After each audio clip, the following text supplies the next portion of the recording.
Does anybody have anything on their mind?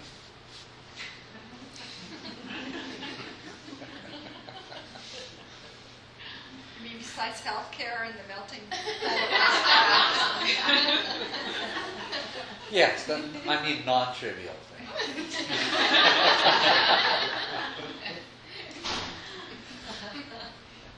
Oh, mine's not trivial. Getting back to the practice Yeah. thing, I heard that sometimes to let go of an attachment, that people write things down and then they burn it.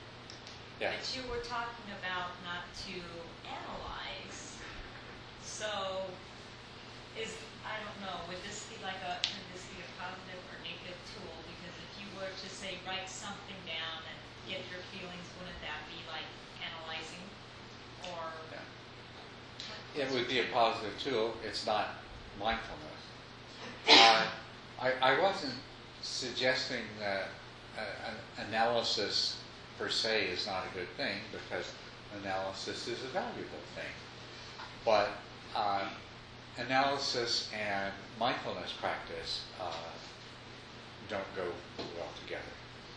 But what you're suggesting, the question was about if you have attachments, one thing that some people suggest doing is you write them down on a piece of paper and then you burn them. Right? And that's a little ritual. That's one of the things that our minds do respond to. Just as they respond to mindfulness, they can respond in a positive way to rituals like that. And so there's nothing wrong with the self-analysis that's involved in thinking about and deciding what your attachments are and what the obstacles are in your life, and writing them down on pieces of paper. And if you do that, then you have clearly in mind the recognition that these are things that you'd like to be free of, and then when you burn them, it sometimes helps. So there's nothing wrong with doing that. Yeah. it just came in at the end of that conversation, so I wasn't Yeah. sure. Yeah, you came in on the end. So, but we were talking specifically about the process of mindfulness, and the reason I made the comments about not getting into analysis is when you're practicing mindfulness, you just want to be aware. You want the clarity of your awareness to penetrate into what you're observing without your conceptualizing, analyzing, thinking mind getting in the way. Because in fact, that's what it will do. It's like you've got the powerful searchlight beam of mindfulness focused on your unwholesome mental state, and then if your discursive mind gets active, it gets in the way, and all your mindfulness is focused on is those thoughts, which are happening at a more relatively superficial level. So to practice mindfulness, you don't want to become analytical because it gets in the way. But the other reason you don't want to become analytical, and this is very important, and I suppose it's one you could keep in mind if you were doing what you talked about, writing your obstructions down on a piece of paper. You don't want to become judgmental.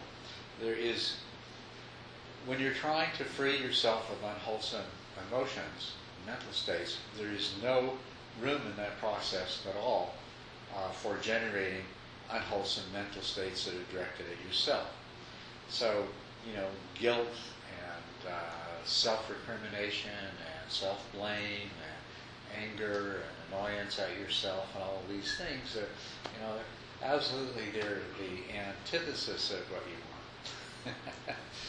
Although if they do arise, then you just examine them mindfully as well. You expose them to the same revealing light of consciousness that you expose the original problem to. And of course they will arise. But the problem with analysis is when we start to analyze, we start to judge. And when we start to judge, we start to blame.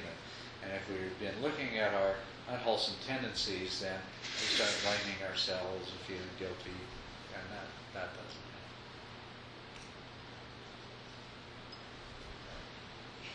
Yes.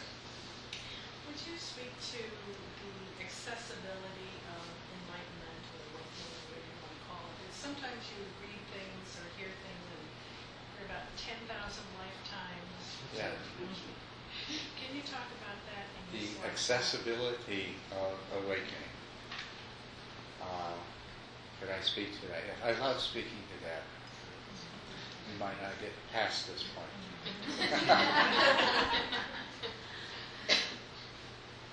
You say that sometimes you read things that would take thousands of lifetimes.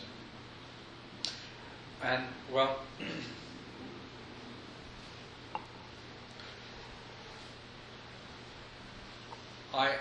my primary reference for accessibility was that upon the Buddha's awakening, granted that his powers as a teacher were unparalleled, but he was able, through speaking to people, to bring very large numbers of people to awakening, to different. There's 4 different levels of awakening, and he brought people to all 4 levels of awakening. So I'd say that's the primary starting point if you have a question about how accessible is awakening, to see how easily it was attained when people were given the proper direction. A very important thing to understand is that the Buddha made it very clear that he had absolutely no power to enlighten or to awaken anybody else, nor does any other being who has achieved awakening. You're born by yourself, you die by yourself, and you become enlightened by yourself. And there's really, that's the fact of it. All the Buddha could do was provide the direction, and he did so exceedingly skillfully.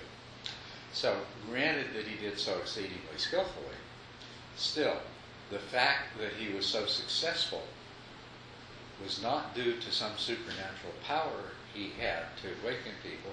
It was due to the fact that there is this possibility that it is accessible, that large numbers of people. Now, when we look at the modern world, and Buddhism, and also other traditions in the modern world, we find that there is a common belief that it's much, much more difficult for someone to become awakened now. And some people will say, well, that's because there's a difference in us, people now, compared to the people then. And that is nonsense. I forgot to bring my little book of sutras, but I could read to you the Buddha's description of the people that he was dealing with, and they sound just like people that we encounter and that we are today. So it's not that people are different. I think the only thing that we can attribute it to is that we don't have the same direction that they did then. That is the difference. And it's not that we have to have a Buddha, because the Buddha created, in 45 years of teaching, he created a lot of teaching that for a very long time was successful in bringing many people to enlightenment.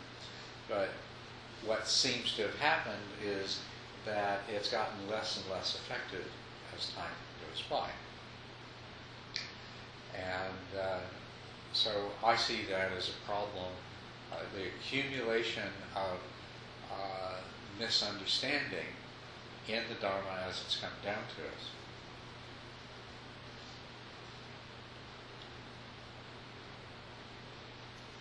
There, yes. Don't you think also that, at that time and in that place, there was an acceptance of going forth, that kind of life. It was accepted and it was supported by the community. Whereas, in our time and life, if we all decided to shave our heads, put on robes, and go early in the morning for alms, pretty much nobody, except on the 31st of October, will give us anything. I don't know, maybe they would, but it's not in the culture.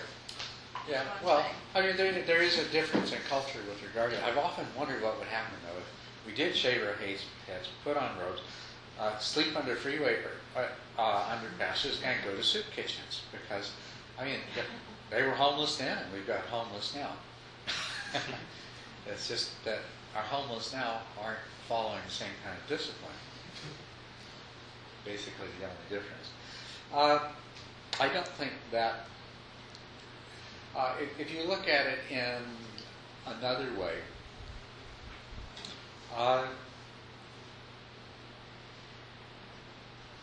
nowadays people are much more fortunate, and probably, many of them do, but probably anybody who really wants to could simplify their life enough so that they could have a very large amount of time to practice, and they would have very few distractions and other concerns to take their time and energy away from it. But the problem, it's a sort of a chicken and the egg problem. If you could do that, simplify your life as much as possible and have a lot of free time and energy, you could awaken more quickly, the result of which is that you'd be free of craving. But the reason that we can't do that is we're filled with craving. It's all of our attachments that keep us from doing what's necessary to become free of attachments. So there's a chicken and an egg problem there. But I don't think that is the major problem, because there are a very large number. There are. I don't know what the number is, but there is a tremendous number of people in robes in the world, and they're not having the kind of success in the practice that they once did.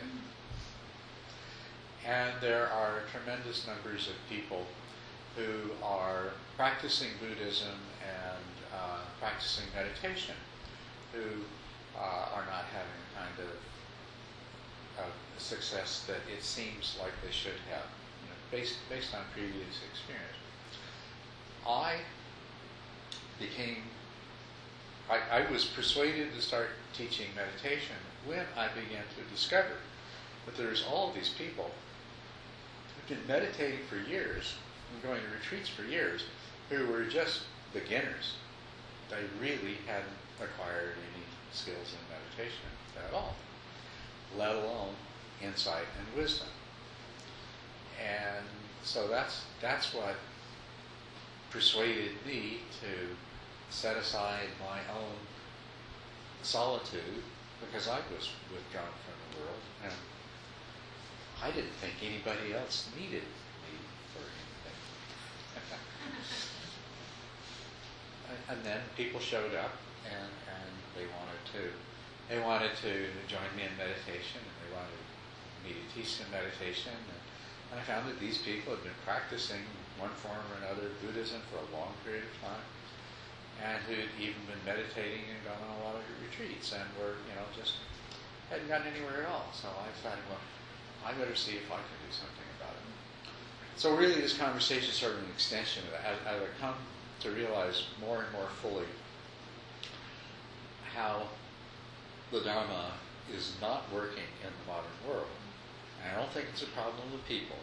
And I don't think it's because the modern world is such that we just can't make the opportunity to do what's necessary. It's that the Dharma has become distorted, and it's not taking us in the right direction the way it should. The same way I first discovered that the meditation instructions that people were getting are they were failing people. They weren't pointing them in the right direction, and they weren't pointing out the most important features. And I'm not saying that there aren't any. There are some tremendous meditation teachers in the world, but there is a huge amount of meditation that's being taught by people who don't truly understand what they're teaching because they haven't actually succeeded in their own practice. And I think that's the problem in the Dhamma. I think over 2,500 years, there's been a lot of people teaching Dhamma to subsequent generations who had not realized the truth of the Dhamma themselves. And therefore, it was words and it was concepts. And you know how words and concepts are. I can say something and I mean one thing by it. You hear it and you hear something completely different. You know, and so it's that way with the most ordinary things. When we're talking about the Dhamma, we're talking about something that is by its very essence very deep and subtle. And so it is far more subject to misinterpretation and misunderstanding than the ordinary topics of our conversation. And if you pick up any Dhamma book that is written by a really well-respected teacher with some degree of attainment, the Dhamma book is full of re-explaining things that people misunderstand the meaning of. It is very difficult to grasp the Dhamma without a real experience of it. These things sound more straightforward than they really are, because it's just because there's a depth that you have to take them to, and it's an experiential thing to really know. You know, we've talked a lot about no self here, and you know, I'm trying to direct and shape and mold your understanding to make it easier for you to come to that point of realizing directly for yourself the simple truth that there is no self in here. You know, there is no ego God in charge who you need to constantly pay tribute to through your devotion and cherishing. And it's the idea that there is at the root of your suffering. It's very difficult to grasp because we feel like there is a self, and everybody agrees that I'm a self and you're a self.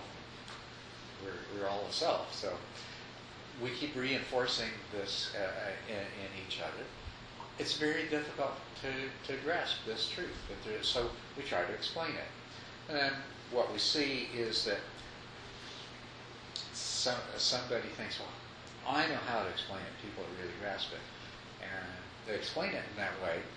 And next thing you know, people's minds are able to take this conceptual formulation intended to bring them to understand no self and transformed it into a new kind of self.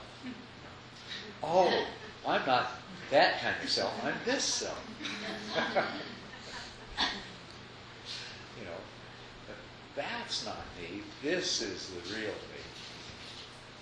And the Buddha also has some sutras. I don't know, I might at some point have to get up and go into the room there and get this book to read these things to you. But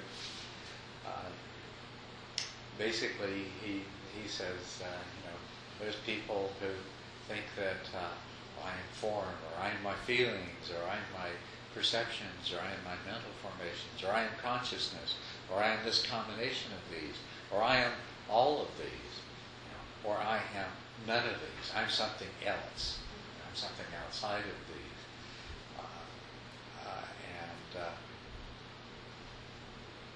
And these are all concepts. And with these concepts, if we have a deep inner urge to find a self, then we're going to keep rearranging our concepts to try to find a self in there. So that is, now I've chosen as example the truth that that the self that we know is an illusion. What we are 5 aggregates, there is no self. And that is the most difficult thing to understand of all. And when you truly understand that, you have awakened. And when you finally get over, even after you understand that, there's still a sense of being a self. And when you've overcome the sense of being a self, and then you're a Buddha, you're an Arahant, you're completely. So that is the most difficult one. But all the other concepts of the Dhamma are, they have a degree of subtlety to them that allows them to be misinterpreted and misunderstood. So it's very important that the person teaching them have genuine personal knowledge of these. And if they don't, then they should just repeat the words of somebody else who does. But of course the trouble, and they do that, and that happens a lot in Buddhism. But the trouble with that is when you've got somebody in 2009 repeating verbatim, word for word, a translation of exactly what somebody said in the 16th century. Now, how well would you understand something written in 16th century English? They wrote and spoke and thought differently. But you translate that into a different language, and you have not only the difference in time and the way words are used and the world that people lived in and the culture, totally different cultures. You see how much misunderstanding, potential for misunderstanding there is. And I see this all of the time. I'll give you another example before I get back to the main theme of how accessible is awakening. Because I didn't forget the original question. But another example, the word nirvana or nibbana. This is another one of those difficult to understand concepts. And here we look at translation. We find that if you take the roots of nirvana, it means something like the blowing out of a candle or the extinguishing of a flame. And so, for a very long time, definitely over 1,000 years, I'm not as sharp as I may appear when it comes to things like historical information, but well over 1,000 years, the meaning of the term nirvana as translated as the extinguishing of a fire has been totally misunderstood because of the difference in culture. Now, people hearing nirvana is the extinguishing of a flame and very easily think, oh, this is some kind of annihilation. And after all, it does talk in the sutras all about cessation and the destruction of craving. And there's all these negative terms. And so it's very easy for people to interpret nirvana as being something that is essentially annihilationist or nihilistic or involves a destruction. And that's because they don't know the cultural vernacular that the Buddha lived in. For us, to put out a flame means that something is destroyed. But in the Vedic culture that the Buddha lived in, and continuing for a very long time after that, the principle of heat, the heat element, was considered to reside freely everywhere. And that when you saw a piece of wood burning, that was the heat element that was entrapped by the fuel. And if you look at a flame, the way a flame was seen is that it was constantly trying to escape, that it was entrapped. And the word that we usually translate into English as grasping and clinging, you hear in Buddhist doctrine, the problem craving leads to grasping, leads to clinging. That word, upadana, actually means fuel. Okay? So the metaphor is that those things we desire and are craving and are grasping is the fuel, and the flame is entrapped by it and held by it. So when the flame is extinguished, it is actually liberated. It doesn't cease to exist, it escapes. And nirvana is the extinguishing of a flame, like the mind unbound. So the mind becomes unbound in nirvana. Because when the flame is extinguished, it's liberated and becomes free and returns to its natural state rather than being entrapped by the fuel. It doesn't mean something is extinguished and put out, although there is a sense in which something is extinguished, which is craving. But you see, there's so many ways these things are misunderstood. And how many of you have read that nirvana means, nirvana is like the extinction of the flame, and you thought of it in our ordinary modern way of thinking of it? Nobody? Yeah? I would think if you've read much Buddhist literature, most of you will have come across this. And it's a misinterpreted metaphor. But, there's so many things like that. So, I think that awakening is accessible to virtually everyone if they put the time and the effort in, and their effort is well directed. And you need that's a really important thing. It needs to be well directed. Yes?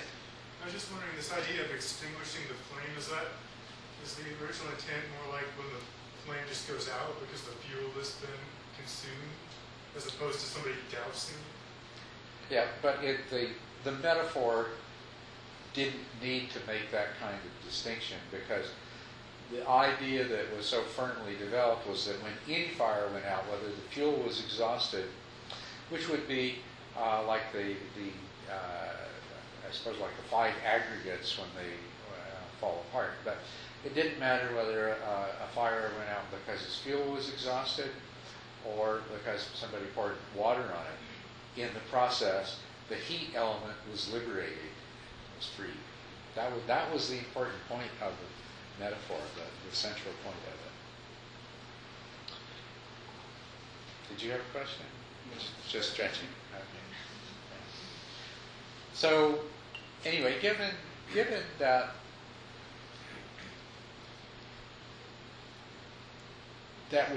it's very difficult to, you take this Dharma and you're sincere and you're dedicated and you put your effort into it, but if studying the Dharma and listening to the Dharma tends to generate in you a wrong view or mistaken view, then that's going to make it more difficult. So that's one part of the problem. And of course, a big part of all of it, one of the things that stands in the way of success in meditation is you develop the idea that this is hard, this is difficult. Right? And it's basically a big part of your success in making progress in meditation is getting over that idea, that belief that this is hard, that this is difficult. Anyone can learn to meditate. And there's really nothing hard about it. It's just that you're going to have to bring your attention back to the object a certain number of times before it stops leaving. And you don't know how many that is, so you just keep doing it until the bucket's empty. And the same thing with all the other stages of meditation. If you keep doing it, following the instructions, the result will arise. To the degree that frustration, disappointment, the fear of failure, self-doubt, any of these, you know, I don't need to try to think of them all, there's a lot of them, but anybody that meditates, when they start off, they tend to have these coming up one right after another. And these are huge obstacles. And, you know, until they go away, you don't really have a lot of progress.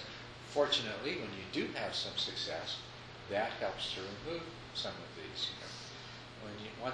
When you have a fantastic meditation, then it helps to remove your doubt in the future.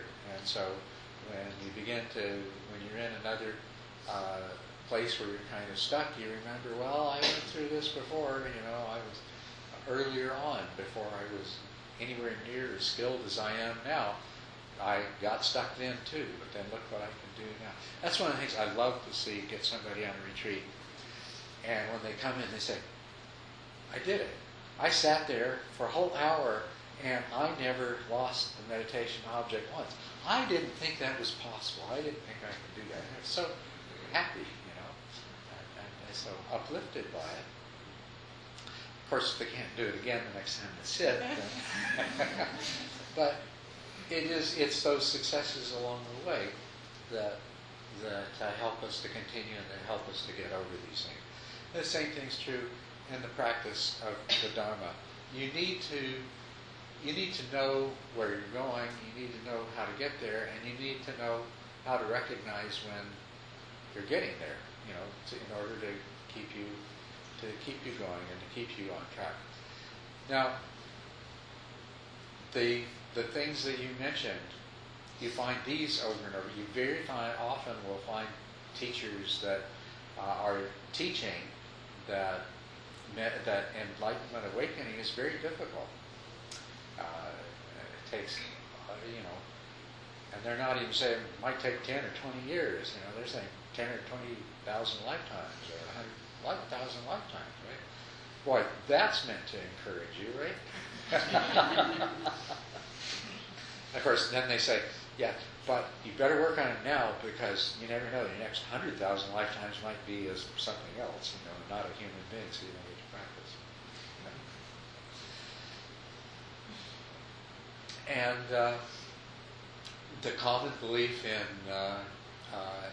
many Buddhist countries in the 20th century amongst lay Buddhists was that there are very few arhats in the world, and it's very difficult to become enlightened. And there were comparatively few stream enterers in the world.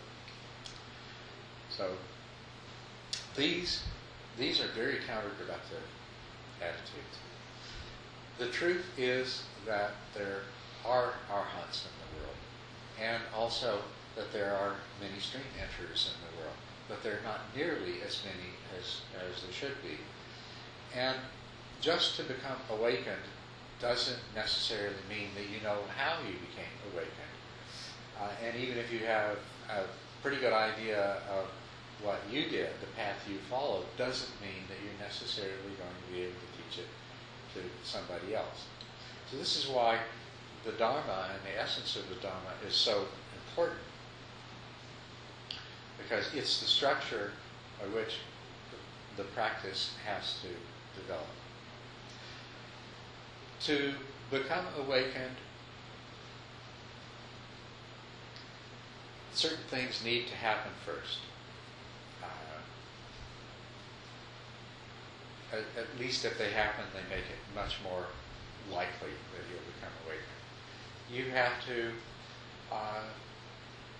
stop making your life horribly complicated by engaging in non-virtuous activities.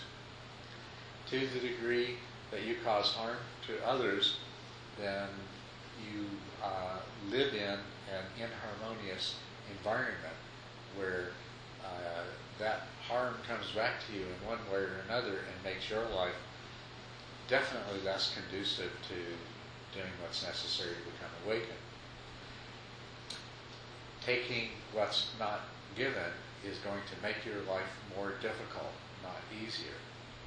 Engaging in false speech is going to enormously complicate your life, and you're going to keep getting hit with the repercussions of it. Engaging in harsh speech, same thing.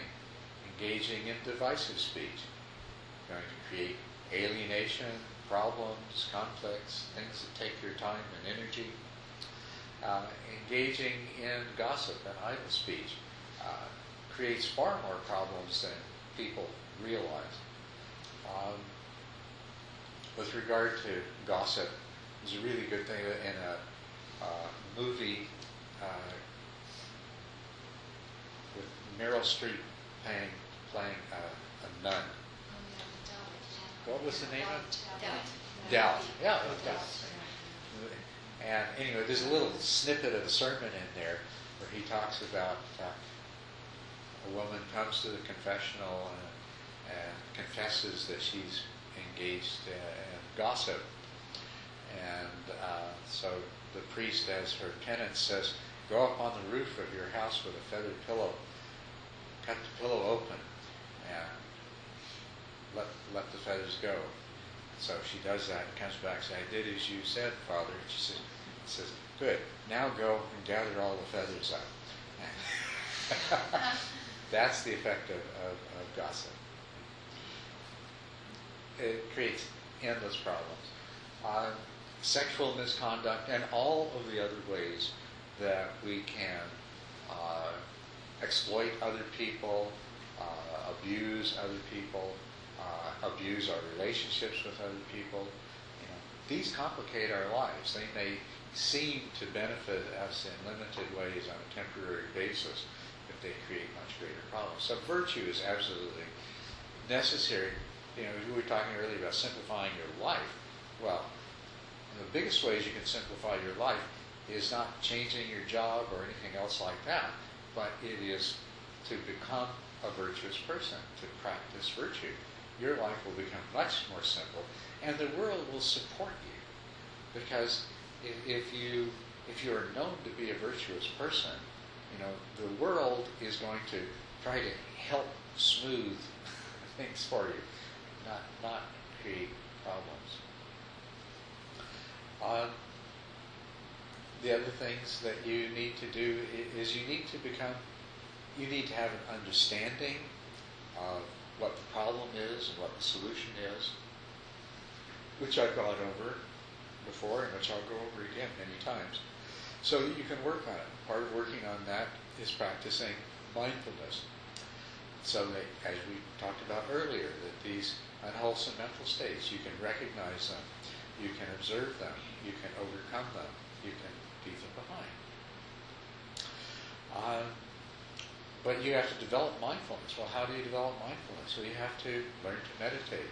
You have to develop right concentration and right mindfulness, and use them to accomplish right effort. Right effort is the one that we were talking about before. That's where you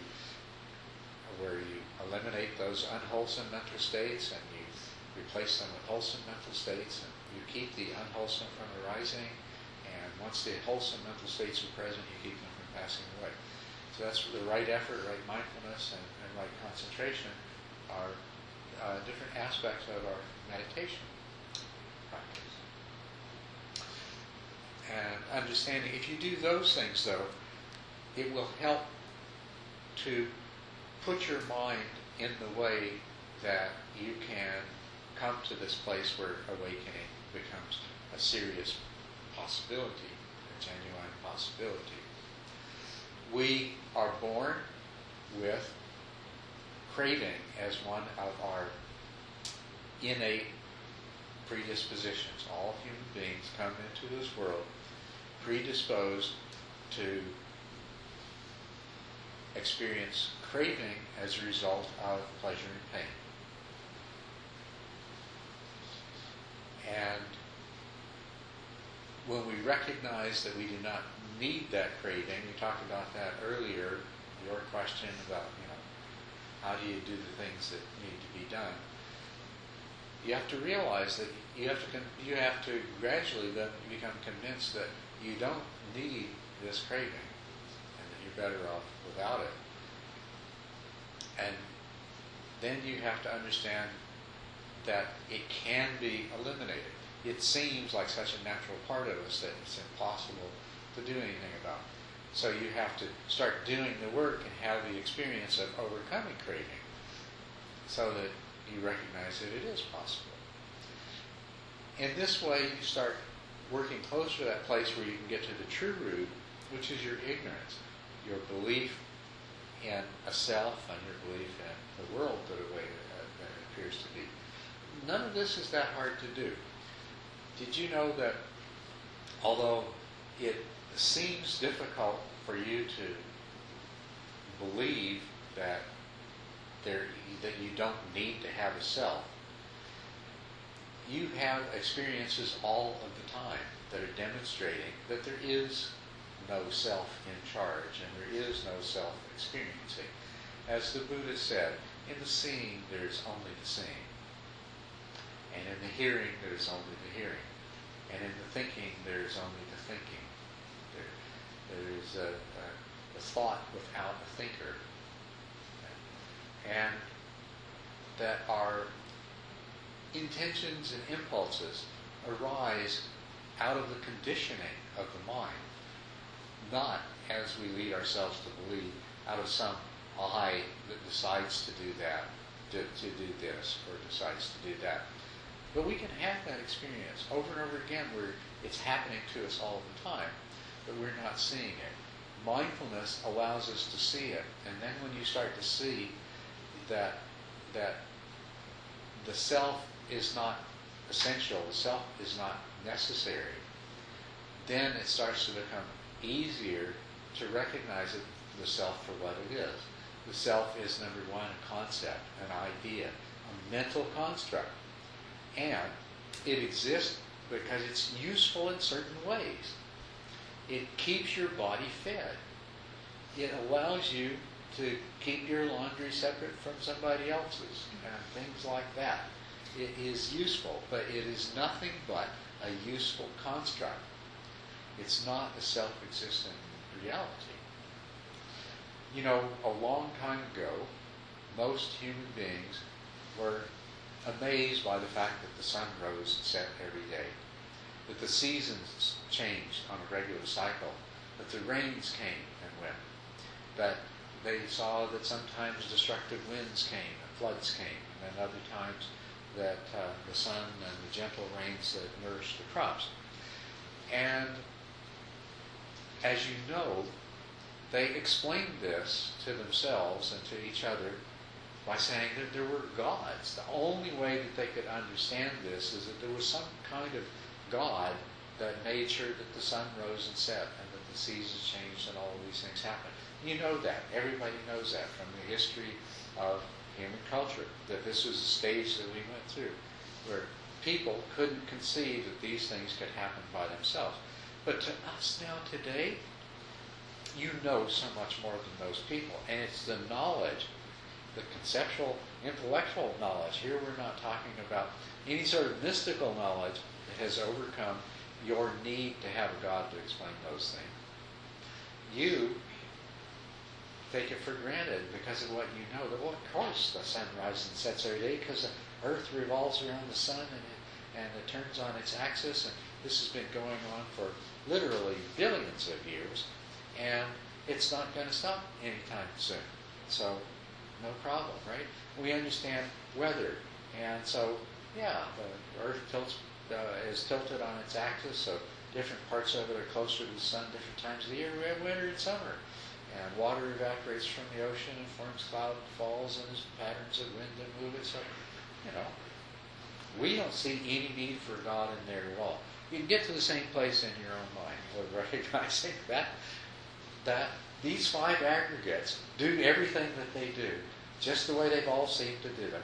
And there's no need for this inner ego God to account for the doing of it. And when you get past that inner ego God, then there's nothing to support that craving. And you can say, well, I'm an intelligent human being. I don't need to be compelled by lust, greed, hatred in order to do the things that are necessary for me on a day-to-day basis. I'd be better off without those. These 5 aggregates would be better off without those. It's not that difficult to come by. You need to do certain things to get there. You need to have the mindful awareness to achieve that insight into that. So, yeah. So relating to that, isn't the idea or the concept of to meditate with the goal to attain enlightenment already an attachment? In other words, does it really matter if it's in 10,000 years or tomorrow when we do the things you're talking about? How could it not matter whether it was 10,000 years or tomorrow? I mean, if you understand, if you experience suffering in your life, would you rather, well, let's put it this way. When you realize that suffering is something that your mind creates due to inherited compulsions to craving, wouldn't you rather that you found the secret of keeping your mind from creating suffering tomorrow rather than 10,000 years from now? Yeah, what I'm saying is more like when you do the practice Yeah. and not getting attached to how fast that will lead you to something, but doing it. Isn't that the main thing?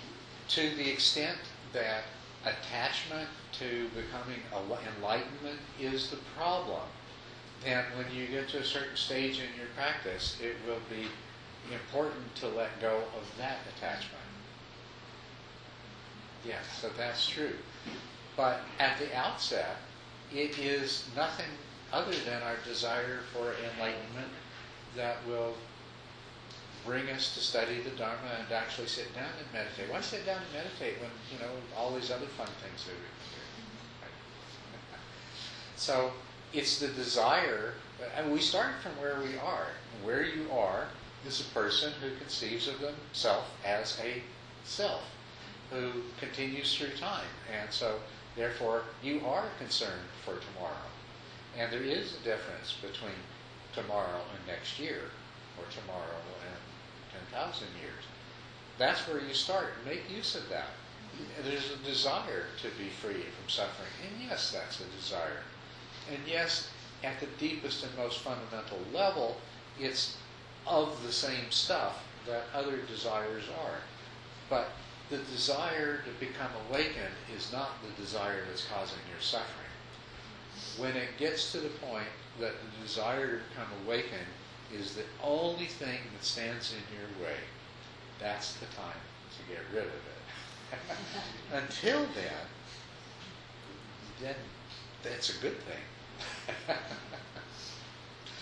And also as a part of your practice, this is where you can go wrong. Someone at the retreat I just said, she was,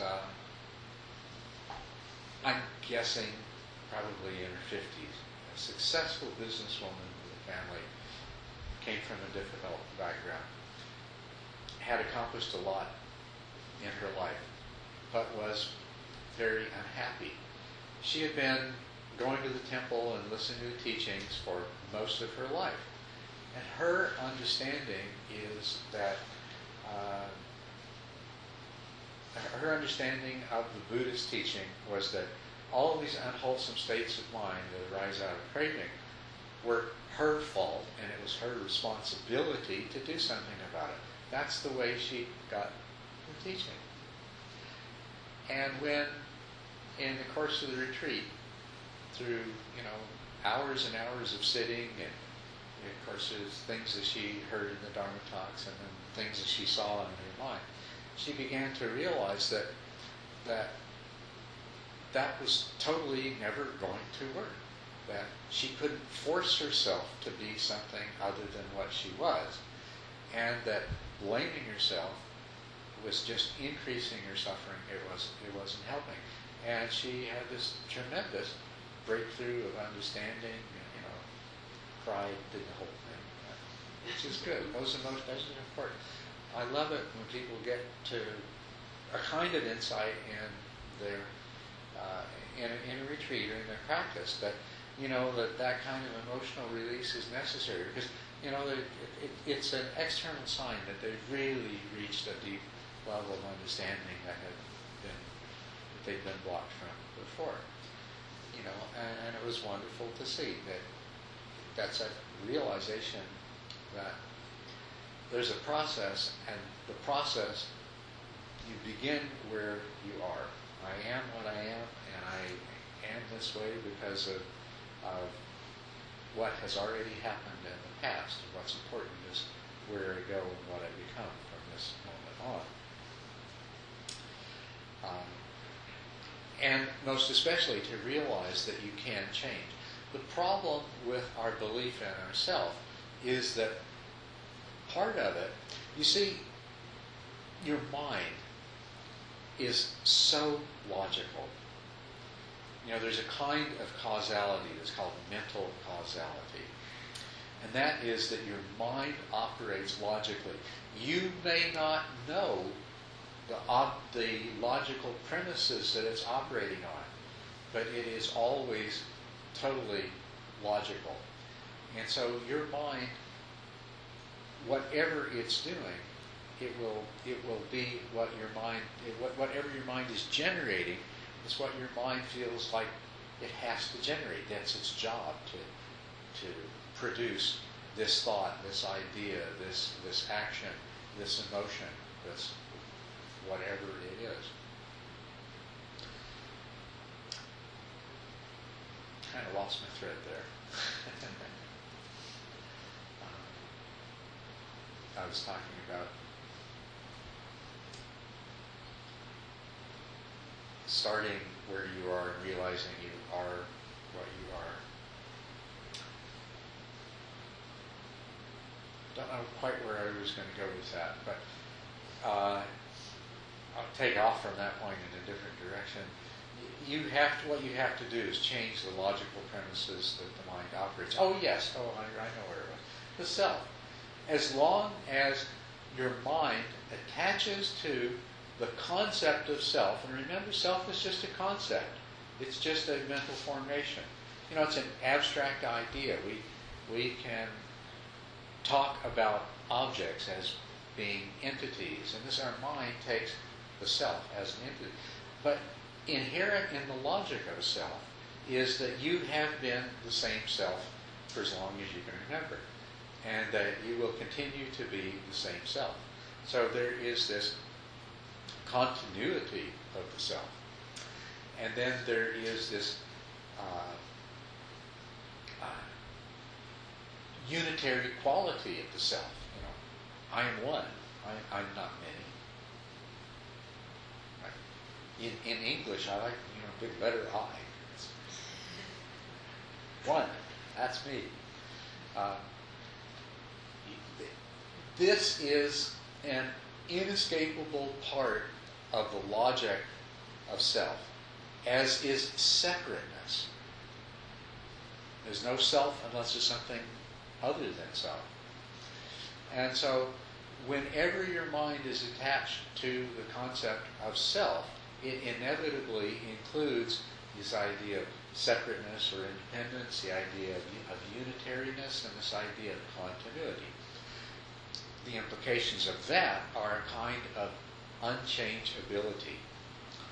And a lot of the problem we come into if we are told, as many religions, including some Buddhist temples do, tell people that if you are in a particular way, it's bad, and you should be different. Well, part of your attachment to self is going to say, it's impossible. I can't be different. I am what I am. Have you ever thought that? Have you ever had that kind of, I am what, how can I want to be different. I don't want to be this way. But how can I be? It's who I am. And that whole thinking is a kind of prison. And it's getting out of that prison that we want to get out of. That is the prison that we're caught in. There is a sort of a parable, a story about a man is traveling at night and he's tired, and so he lays down and he goes to sleep. And he wakes up and he looks around and he's surrounded by trees, in a prison of trees. So he panics and starts running. And he runs and runs and runs, and finally exhausted, he stops and looks around. He's still in this prison of trees. He's surrounded by trees. This goes on for a while until finally he collapses and he falls asleep again. Then he wakes up again, he looks around, and this time he sees not the trees but the spaces between the trees, and realizes that there is no prison. He can go any direction he wants, or he can stay right where he is, but there's no prison. And this is where we need to get to in terms of the self. The 5 aggregates is the forest, but it's not a prison. It's not substantial. They're constantly changing. They're full of spaces. Every pair of trees has a space between it. So liberation is possible. It's accessible. You are not that far from the kind of understanding that is needed to liberate you. The hardest thing to understand is the emptiness of self. And the next hardest thing to understand is the emptiness of the things of the world. And, of course, what is effective is a direct experience of these things to permanently and completely change the way our mind operates. So that, if you have a direct experience of no self, then your mind, being the logical thing that it is then going to operate in a different way. The prison is gone. And that's basically what happens. That is the event that makes somebody a stream enterer, that they arrive at the first stage of enlightenment by having that kind of experience, a direct experience of no self that changes the way the mind functions thereafter. Likewise, the emptiness of the things around us. But it's not that far from you. There are cognitive scientists and philosophers who have spent most of their lives trying to understand the nature of consciousness and the nature and the way the mind works. And scientists doing this kind of research have come to the inescapable conclusion that there is no self, that the self is an illusion generated by the brain. Isn't that interesting? Not arrived at through a mystical experience, arrived at through laboratory research.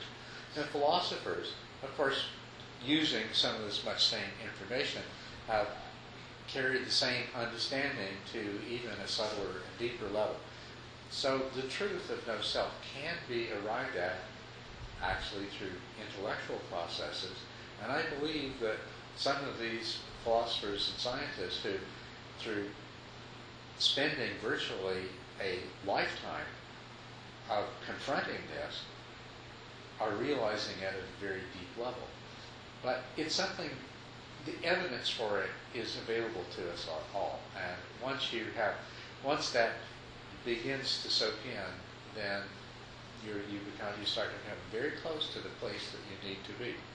The same thing, the emptiness of things, the fact that nothing exists the way that we think that it does. It only exists in our mind, because that's the only thing we know is the mental construct. This is also something that has been discovered and verified and validated both by scientists and philosophers. The philosophers are the phenomenologists, and they've come to that conclusion, although not all of them have been willing to accept it. And some of our modern Western phenomenologists go to incredible antics doing the same thing that most Dharma students do, still trying to find a self in here, and still trying to find an objective external reality in there. But nevertheless, their work brings them inescapably to the conclusion that whatever is responsible for our sensations, the one thing you can say for sure is that it isn't the same thing that our mind projects to account for those sensations. Right? So we live in a world of emptiness. An Indian logician of a long, long time ago named Nagarjuna use logic to prove that things cannot exist the way we think they do.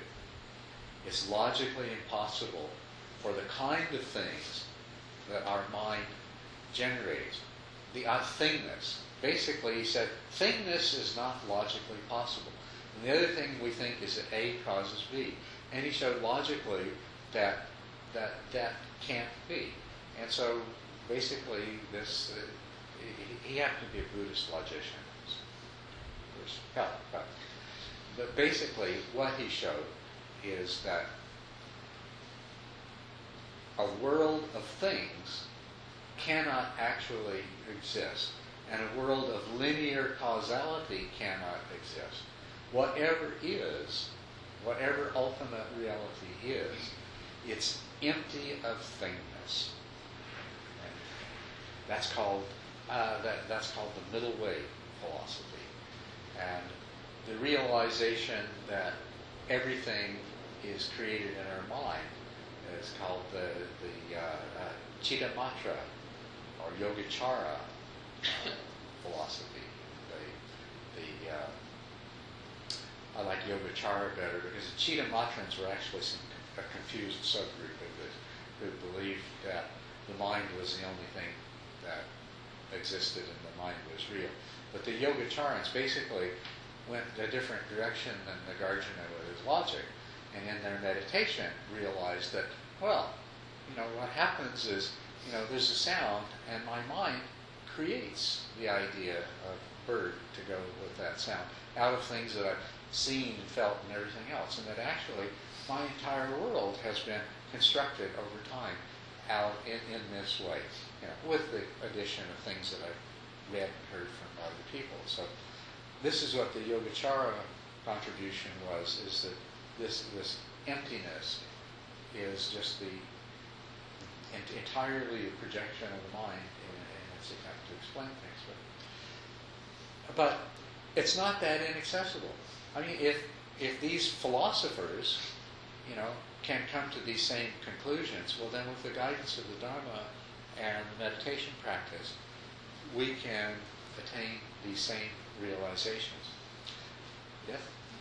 I'm a bit confused because it's my understanding that there's that Buddhism is very much centered on the concept of causality, cause and conditions. It is. So what you're saying negates that. Can you clarify? On the level of relative reality, everything is causality. But if we took these things together, where is this causality happening? What's happening in the mind? And whatever the ultimate reality is not directly accessible to us as long as we are locked into our mental constructs and mental formations. So, within the realm of mental constructs and mental formations, there is only cause and effect. There is only causality. And dependent origination is that principle that when there is A, when B exists, then A exists. And when B doesn't exist, then A doesn't exist. And with A as a cause, B is the result, and so forth. That's dependent origination. We understand it as being linear. Ultimate reality is that of non-duality. So in that sense, we understand that in non-duality, we can't have linear causality. Well, let's come back to relative reality. That must mean that everything is the cause of anything, and anything is the cause of everything. Now, that is something that turns out to be true too. That's another thing that modern scientists have a conclusion that they've come to. And I think that most modern people realize.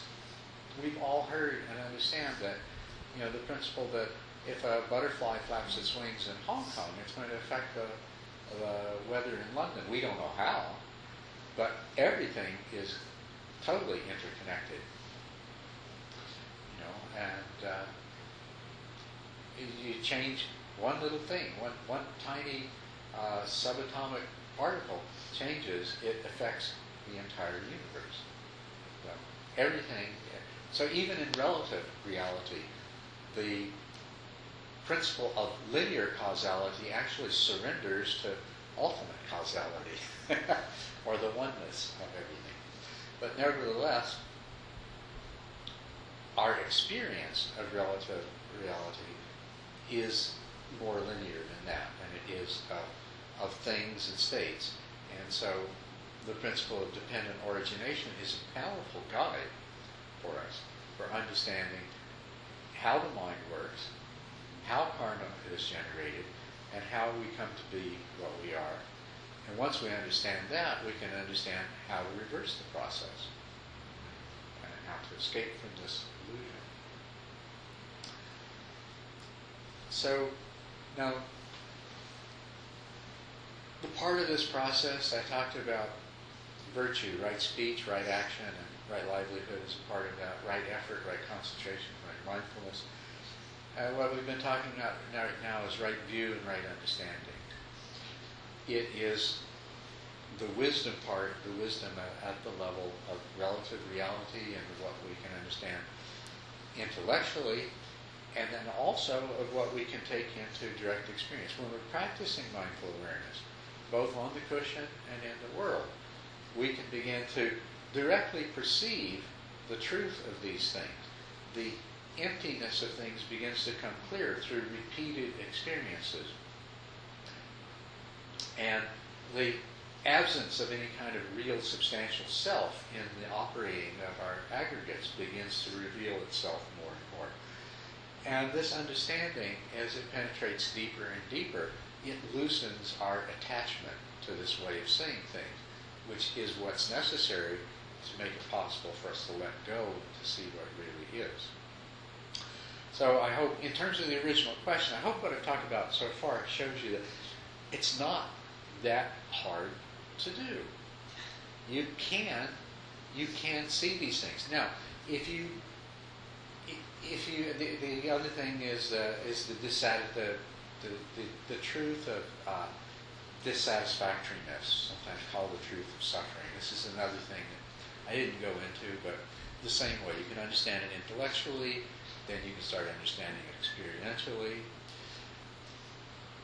As these understandings deepen, and as you learn to go through your life mindfully applying this understanding, I know that this apparent self that's arising is a construct of mind, and you start to understand that. You understand the craving produces your dissatisfaction and leads to unwholesome actions. You start applying that in your life. You start to change the way your mind works. You're preparing your mind. It's ready. It's getting ready for this breakthrough. And if you do this diligently, I don't see any reason why somebody who knows what they're doing and works at it diligently, can't get to that point that they need to be at to have that sort of breakthrough experience where we can say, yes, awaken now.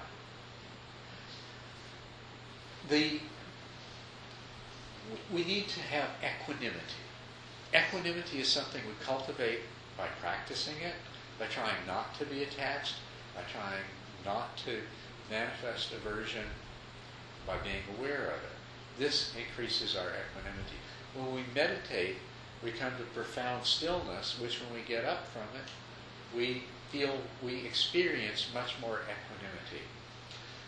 As our insight grows into selflessness and emptiness and impermanence and dissatisfactoriness, that produces even more equanimity.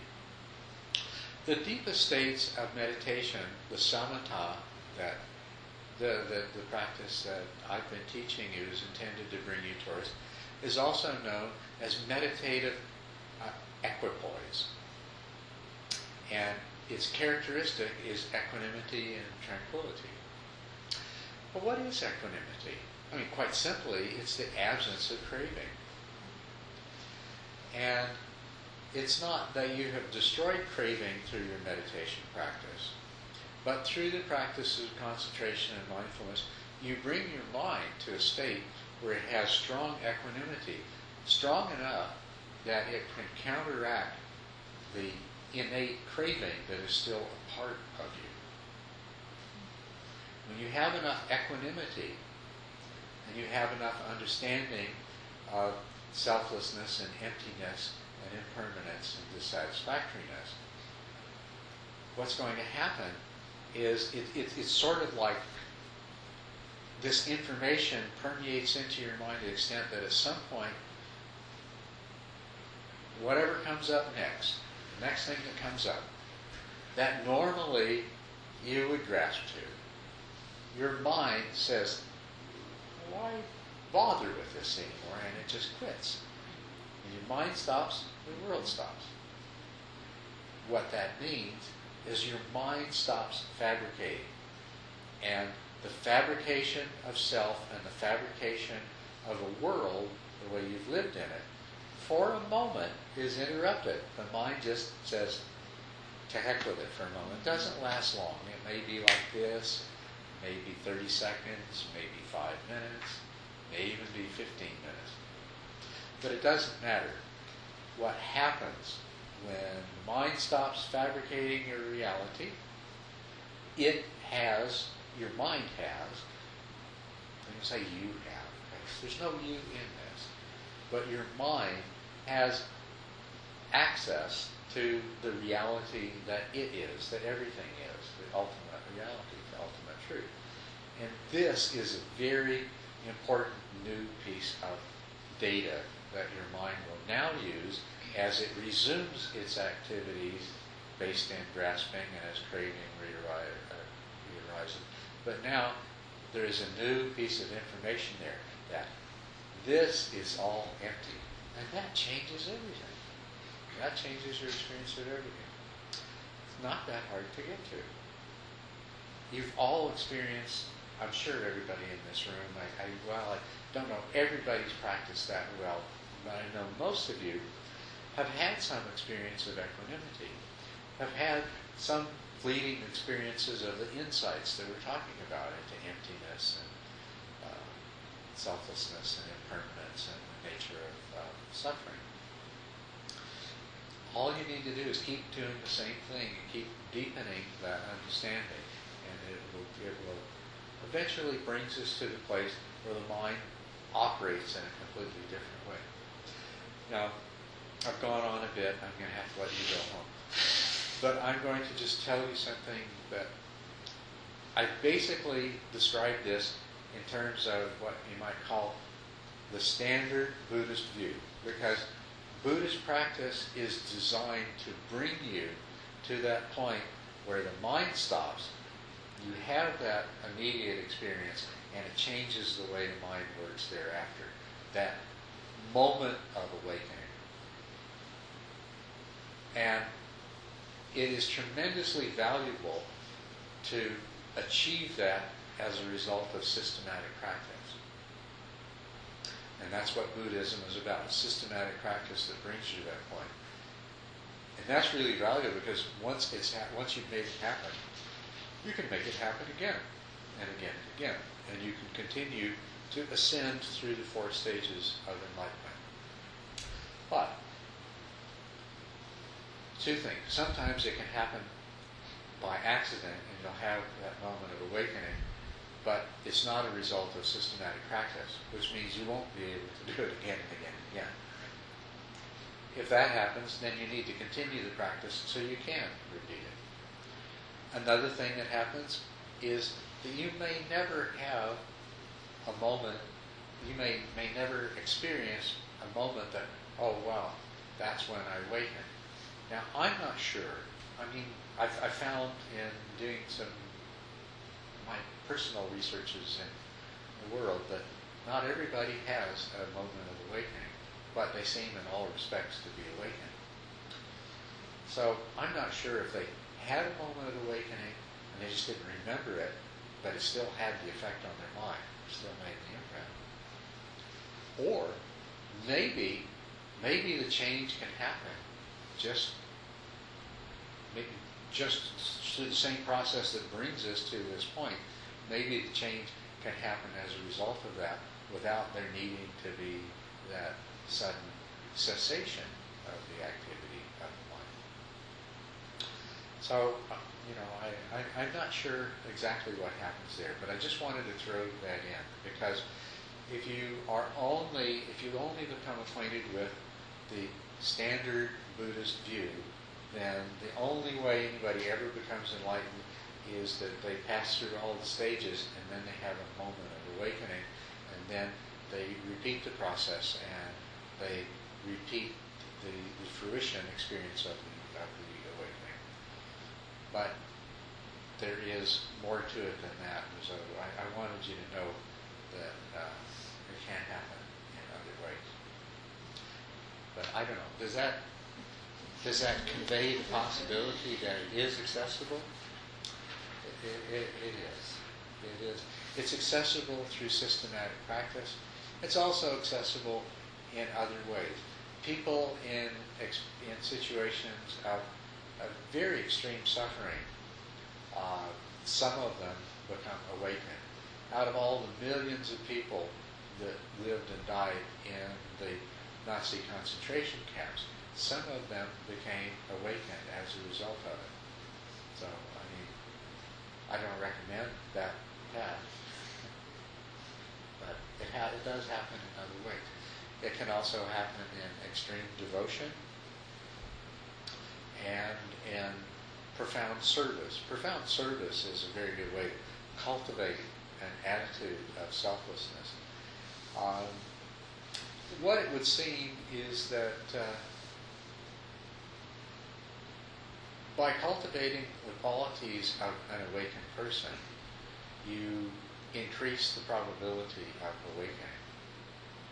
So if you practice compassion, if you practice selflessness in every way, in any way that you can think of, if you attempt to overcome craving to whatever degree that you can through the cultivation of equanimity, if you do all of the things, if you learn to be in a state of joy, in other words, if you practice being a Buddha, that is really, all these practices are ways of practicing learning to be a Buddha. So the more time you spend practicing being a Buddha, then the sooner you will become a Buddha.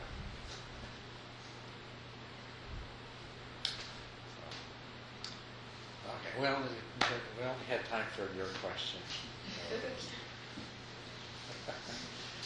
Well, thank you very much. Thank you for coming. I appreciate the dedication that it takes to come to talks like this, and I want to tell you, you should feel very good. This is wonderful. I feel really good that you're willing to do this, and I hope that the things that I tell you, the things that I teach you, I hope you can use them. I hope that you make the best use of them. But the kind of diligence and dedication that just simply brings you out here and brings you to practice regularly every day, that's what it takes. That's what will guarantee that you can become enlightened in this lifetime.